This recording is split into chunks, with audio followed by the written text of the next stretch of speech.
What's going on, guys? Welcome back to LOI Fan TV. I hope you're all keeping very, very well indeed. Joined once again, as always, by Luke Jennings. Luke, how are you, man? Oh, good, Ross. How are you? All good, all good. Yeah, we missed out last week, I believe. My bad on that one. But back at it this week, with our game week predictions. Game week 14 coming up as well. Couple of games for Rovers over the weekend. There, we saw them pick up 4 points from a possible six as they head into a massive, massive Dublin derby, which we'll get on to towards the end of the video. But we will obviously touch on that later on. But Luke, but just generally, how you feeling? Is always like a nervous time heading into Derby Day. Yeah, the unknown. Dalymount Park's never an easy place to go. Like, you know yourself from even Shells going there. Mm. Bows are a mixed bag. So, yeah, it's just kind of like we're 2 points off you now. Can we go there and get a result and see what happens in your game? And hopefully we're closer after game week 14 than we were before. But this season has told the tale that you never know what's going to happen every weekend as a surprise result. So you just, who knows what's going to happen, you know? Yeah, yeah. I think I saw like a TikTok or a tweet or something, and it was like nearly a starting 11 of like injured Shamrock Rovers players at the moment. And it's probably a team that would win the league, like Honestly, if you could swap the like injured 11 for the 11, you probably would. Like Yeah. we will like it look ridiculous. Like Jack Byrne, Mark McAneff, Gaffney, Burke. Like it's just ridiculous. Gary O'Neill, Poom, Lee Poom, Peace. no tell, I think. Yeah, Yeah, well, yeah, and then Cleary was out as well. So yeah, it's just a ridiculous team. Like Neil yeah. Ferrugia, yeah, smart. Crazy, crazy. Yeah. We will start off though in Inchicore with the struggling Saints. They play host to Drogheda United. Now St. Pat's obviously find themselves in sixth place at the moment, only 15 points from their first 13 games. Pressure is firmly on John Daly to turn it around there, obviously off the back of a disappointing 1-0 defeat at Tucker Park last Friday night. Drogheda, on the other hand, are off the back of a solid 3-1 win over Sligo last weekend, which really kind of puts them back into the mix with your Waterfords and your Sligos and stuff. So Drogheda will be feeling kind of confident and will fancy themselves to go get something at Inchicore. For sure, yeah. Against Sligo, Drogheda were seemed to want it more. They were creating chances. They won convincingly in the end, and then obviously Monday night football with Drogheda kind of. I know they're kind of full time now, but it just doesn't really bode well if you look at the previous results on a Monday. So you can't really read much into that, in my opinion. On the Mm. other hand, St. Pat's are. I don't even know what to make of them. Like, if you would have said at the start of the season after 13 games, it'd be six, you would be scratching your head. Like, Yeah. watching them kind of. I forgot it was Drogheda. Sorry that he's playing on Monday night. Yeah, that slipped my mind for a second. Yeah, yeah, Yeah, yeah. Jesus, yeah. It's just Pat. I don't know what the story is of Pat. Like you probably speak better because they played Shells most recently, but Mm. like I don't know what. Like, are they? It's not that they're not. It's just. It looks very disjointed for the players they have. You look at them on Yeah. paper, you're like, oh, great team, but then you watch them and you're like, do these even like have these ever played together before? It looks like it's literally just like a Sunday league team thrown together.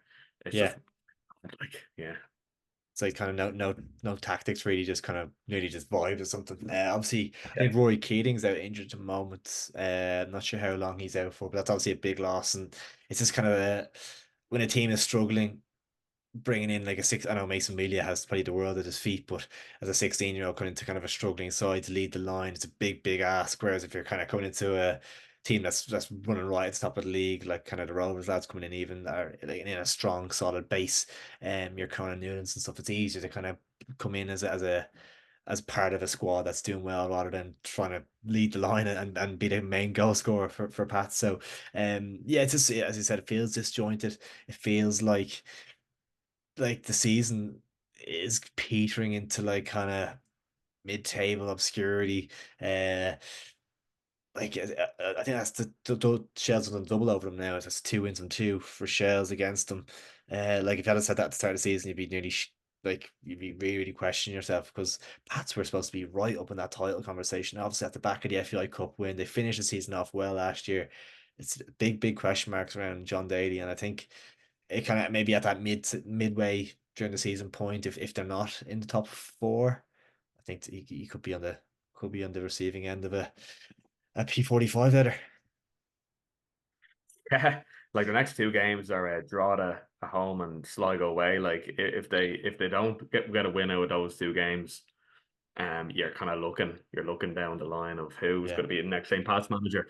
So like yeah, in relation to this game, Stephen O'Donnell uh, back. think Drogheda kind of will bounce back a little bit Hmm. from last week. Obviously, from Monday night's result, I don't think that affects them that much. Like as Kevin Doherty said after the game, if you were to give me a 4-0 loss over 4 1-0 losses, I take it every day of the week. So I don't think Yeah, Drogheda yeah. are that affected. So I'm going to probably say a draw here. I think Drogheda will come to Inchicore and get a result. So I'm going to say 1-0. What do you think? Well, nice. I was actually thinking draw, but I'll switch it up a little bit. I'll go for Pats just to have enough to get over the line. Which is with the quality you'd expect them to have enough, but yeah, I'm not confident in that at all. I'll go for 2-1, same Pats. Before we move on though, the red card was a Keeney, I think, for a draw on Monday night. What did you think? Red or not? I was sitting far away from it when it happened. Now I watched it back. I feel like people jumped the gun a lot on Twitter Yeah, yeah, yeah.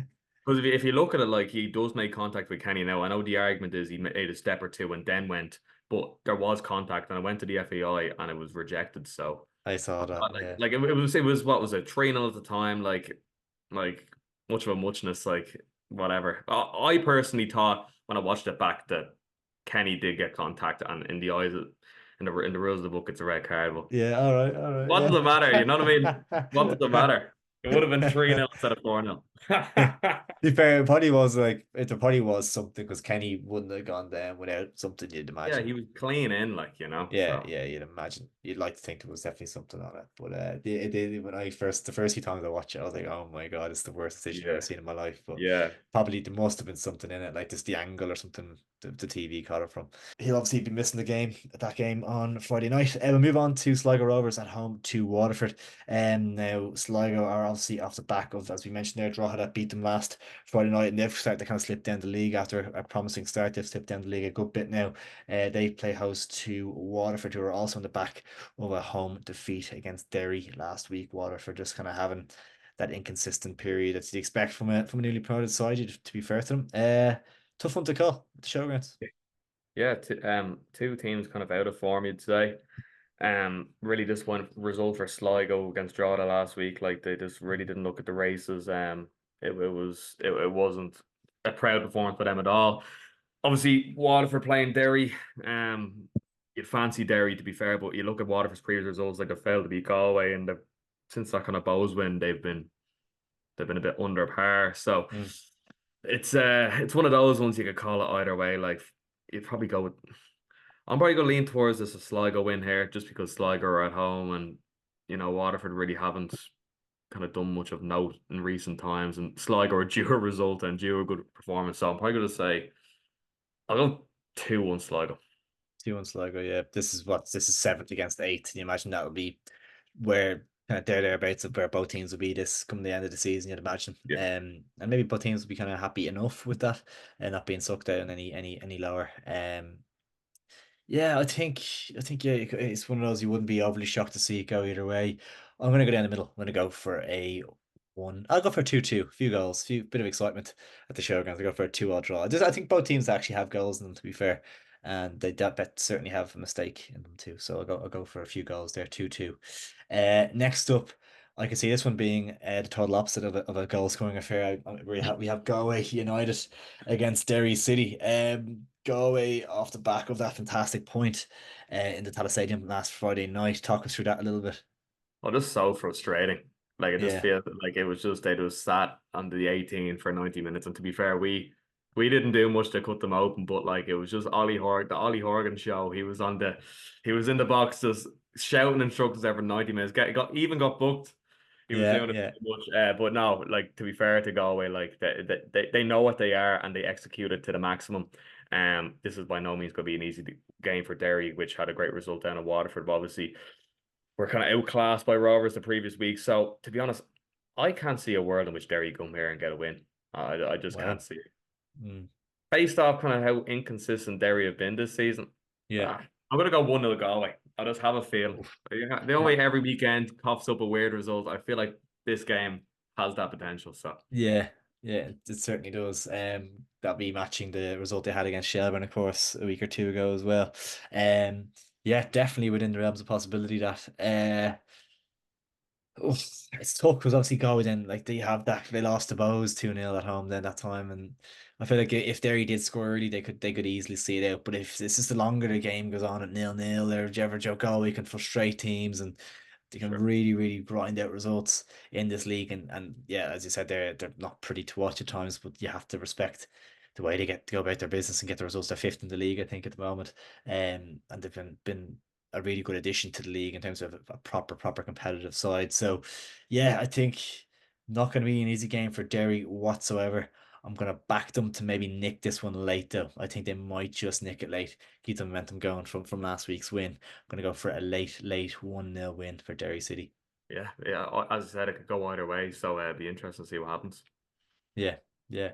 By the way, am I popping into the video here actually? It popped into my head there. I think it was the Pats Waterford game 2 weeks ago. The last video we did, I think it was a 1-1 draw. Does that sound right? Yeah, it was a one-all draw. Yeah, So I think I'm nearly sure I said word for word in the video. I go, Waterford will take the lead in the first half. Pats will equalise second half, and then they'll push for winner, but we won't be able to find it. Bang on what happened as well. I'm going to go for a 1-1 draw here, I think. I think Waterford could take the lead, actually, and then Pat's going to put on the pressure and kind of score one and then obviously put on for a winner, but don't eventually get it. Yeah, I think Waterford have enough about them to kind of nick a point here. Just shows you. Just shows you. just shows you. If you predicting correct Shells results next. Yeah. That's a big ask, big ask. Funny you mentioned it. We'll move on to them. They do travel to bottom of the league, Oriel Park, Dundalk, of course. But Dundalk, rejuvenated Dundalk, you could say. Obviously, picked up their first win of the season last week at home to Bohemians, and it kind of puts them back within touching distance of ninth place, which is huge for them, just in terms of kind of not getting cut adrift already, keeping within a result or two away from outside the relegation zone. It's still such a long way to go, and they have kind of some belief again about them. So yeah, I think everyone was kind of scratching their head a little bit when they saw the Noel King appointment, but the perfect start from. For sure, yeah, they look very good against Bows. They could have well more than two. I know Bows had a penalty saved by Mm. Shelby and they hit the post themselves, but like apart from that, like Dundalk look very good. They look like what they haven't been all year. And I was Yeah, actually just looking at this fixture laughing, like, isn't it like mad how volatile the League of Ireland is? Like this game, like in 2020 was actually like the other way around. Like Dundalk were top of the league and Shells were bottom. And now it's it's the other way around. Like, isn't it's that just mad. like you It wouldn't is get it in mad. any other league in the world, would you? Oh, that's a great point, actually. Yeah, that it's Yeah. mad to think of it, isn't it? Like You wouldn't get it crazy. anywhere else. It's Yeah. it's mad. But yeah, no, Sure, to be honest, look at like Dundalk, who could potentially get relegated this season. If Cork, they probably will come up, but if they didn't go up this year, you'd have Dundalk and Cork in the first division, and it wasn't long ago they were battling it out for titles for years. Like so, yeah, it's crazy, crazy. the Mato League. But yeah, no, I Yeah, fancy Shells to kind of back up their 1-0 win against Pats here. Like, obviously, Dundalk are home yet again after a solid home win against Bows. But you just fancy kind of dust after getting kind of the reins back on a bit. And they're after a good solid result against Rovers at home as well, where they finished that game with 10 men. And yeah. they sum that out. Like, it's kind of two good results in a row. You fancy them now to have a bit more confidence go up to Oriel Park and win. So I'm probably going to say 2-0 Shells. Yeah, yeah. I'll back you. Yeah, I'm happy with that. Happy I have take that. I'll shake your hand on that one. 2-0 to Shells. Might just get your thoughts quickly on the kind of week that was in it for Shells last week with Damien Duff's comments on Farrell at the start of the week, and then kind of pulling it back together on the Friday and bringing the fan in and stuff. Like he is, if he's nothing else, he's a great talking point, and he's great for the league. Never seen the likes Yeah. you're almost like this Friday. Like, what's he gonna do up in Oriel Park? That's gonna be on the Yeah. back page of the paper. It's Love, almost love like him or hate him. You're talking about him when you're oh watching him. well 100%. Oh 100. Mm. I saw like a stat like an RT Sport like 4 or 5 top articles for 2024 were Damien Duff related, like for Yeah, sports. Like it's that like gas. you would never get that in any other team in the League of Ireland. Yeah, Yeah, like with the Farrell stuff.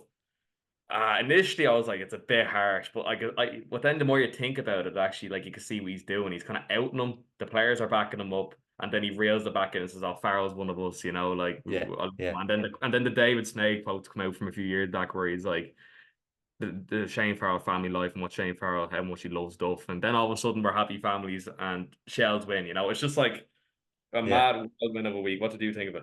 I think the Farrell one as well is interesting because Farrell hasn't been at it for a while. I know it's been tricky for him as well because he hasn't been getting kind of consistent game time. Mm. Uh, and I feel like he struggles in terms of Duff's system, in terms of actually knowing where his best position is.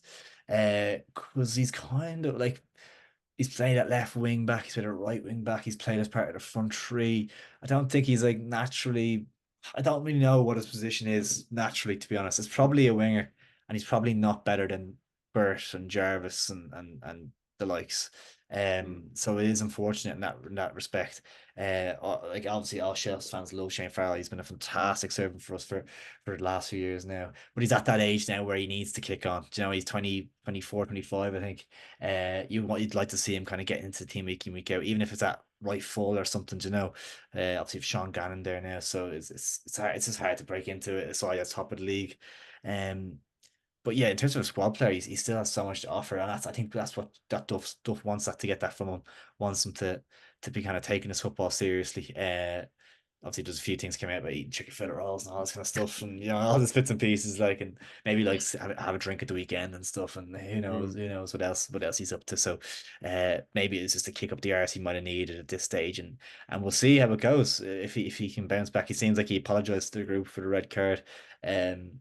And I think it could potentially be the biggest blessing in disguise from him. It could be a managerial stroke of genius. Did you see that Sean Boyd interview after the game as well? Yeah, yeah, I Yeah, did that indeed. was Yeah, great. Like yeah, after I watched that, I was like, you know what? Actually, see what Duff has done there because John Boy was just like, like a normal manager would just fuck you out at the end of the season, not and tell you you're doing fine. But Duffer actually like loves his players and he wants to see it get the best out of his players, and like this is actually a good thing. And then you're yeah. like, oh, like I actually see what he's doing. So yeah, Yeah, yeah, very interesting. 100%. Yeah.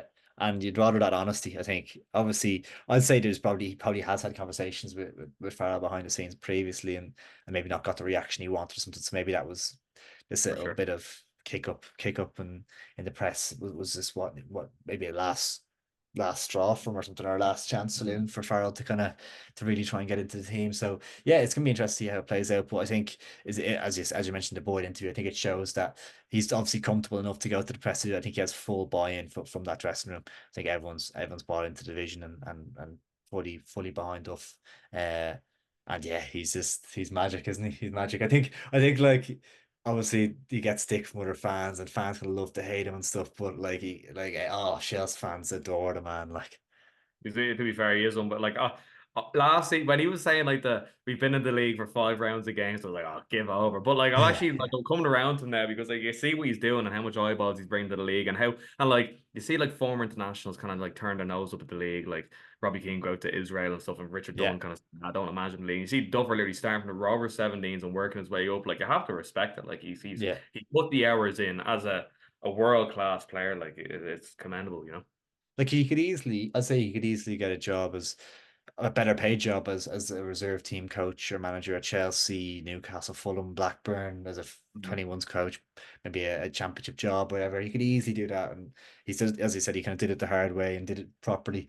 Took his kind of medals away and his ego out of the way, and did it from the ground up. So yeah, nothing but respect in terms of the way he's kind of gone about his coaching career so far, and you can kind of tell that he's gained so much experience in the way he's done it. Yeah, didn't rush into it after football either. Took his time a little bit as well, you know. I wonder if it would the FAI extend it now, not have extended now until the end of the summer for the managerial job. I wonder if they were like, we get Duffer at the end of the League of Ireland season, would we hold out? If it was the difference between us giving it to John O'Shea for the September internationals to get Duffer at the end of the year, would that be a possibility? Because nobody questions his managerial experience, and obviously his playing experience speaks for itself. So it's kind of hand in hand. It's something that O'Shea doesn't Yeah, have. Like O'Shea yeah. only has to put up. I wonder. Yeah, no, it's a good point. I personally wouldn't mind it, but I think I don't think we're going for another League of Ireland manager after the Kenny fiasco, even if it Mm. is an Irish footballing legend, that it is a completely different situation in my opinion, and I Mm. think he is more suited to international football and potentially a better coach and manager. Obviously, it's very early days to say that in terms of you don't want to disrespect Stephen Kenny's achievements in the game, but I think Duff in terms of the seeding as a coach, I'd personally say is potentially higher. Sure. But yeah, I think the FPI is just a total disaster. They don't know what they're doing from day to day, to be honest. So, um, yeah, we can get caught up talking about Damien Duff all night long. Maybe it's one for a separate video, but Exactly. Yeah, both gone for the Shells away win there. And finally, we have a little small matter of the Dublin Derby to contend with, of course, at Dalymount Park, as you mentioned at the start of the video. Bohemians taking on Shamrock Rovers. I'll let you take us away in this one, Luke. Yeah, Friday against Galway, we were quite poor. There's no assertiveness, and we rightfully didn't win the game. Monday was a much different story. We kind of were straight out of the blocks, and yeah, now we've a lot of injuries, and we're supposed to get a few players back. Like there's rumors that maybe Jack Byrne will be back in the squad, and I feel like it's been sent after once. But like Bradley actually said, he's back in training on Tuesday, so apparently he's been Back next training this week. week. Back next week. Yeah, yeah, yeah. 3 grand a week. I don't blame him for allowing to leave the big one behind the scenes. No, but like regardless of that, I feel like we're kind of in a place. We're in a good spot now, regardless of the injuries, and I think that we're in a position to kind of come to Dalymount, and I don't know how we're going to win the game. I don't know how many goals there's going to be in it. I don't know if it's going to be a snooze fest or a goal fest, but I just have this feeling that we're in a space now that we can win this game. So I don't know goals wise. I'm going to say probably going to say 2-1 Rovers. I just feel like Yeah. I don't know how we're going to win the game. I don't know if we'll go 1-0 down and win 2-1 or we were 2-0 up, but I just think we're going to have enough. That's what my gut tells me. What do you think? I think it's such a cliche. I was probably say before every single one of these games, but it's always one where you just like everything kind of goes out the window in terms of form, in terms of like yeah, everything. It's obviously a very emotional affair, and obviously the fans will be up for it, and it's kind of maybe in terms of who rises to the occasion more, I guess. Can't fully remember the Rovers team from Monday night. Will it be much changed? Is there going to be a lot of young lads playing their first ever Dublin derby? Will that get to the likes of I think Conan Noon and probably be starting really in Noonan and those Nugent, yeah. Nugent. Yeah, I'm not sure if they've played the Dublin derby. They might have played one last season or something, but I'm not sure how much you've experienced in kind of those big games that they have. And the same applies for both, of course, as well. A lot of their players are kind of new to the league or not overly hugely experienced in terms of these games. So yeah, it's a really tough one to call. I think Alan Reynolds will make it very difficult for Rovers. He'll have a plan in place. I think Rovers obviously have a better squad, more ability within the team. I think they'll probably have a lot of the ball. But I will back a draw here, I think I could see like a 1-1. I think Bowes might just have enough about them to get a goal here, and I think a point would be great for Shells as well, which is it's part of my reasoning. So I think a draw is definitely within the realms of possibility here. I think. Would you take a draw? Like, would that be a disaster? Could that be a draw now? Would I take it? No.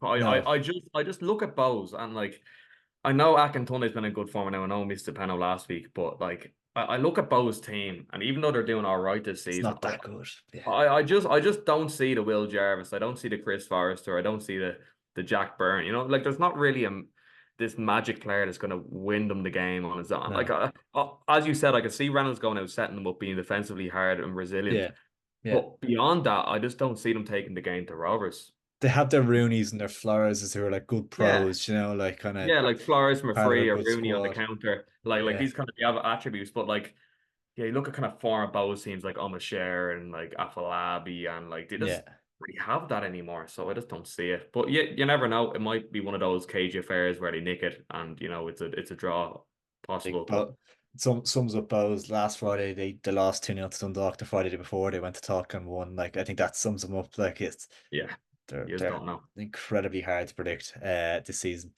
But yeah, I've gone for the draw. You've gone for the 2-1, was it Rovers win? Who won't win Aaron Green masterclass? Green Masterclass, the carrying Benzema. It's carrying Benzema season.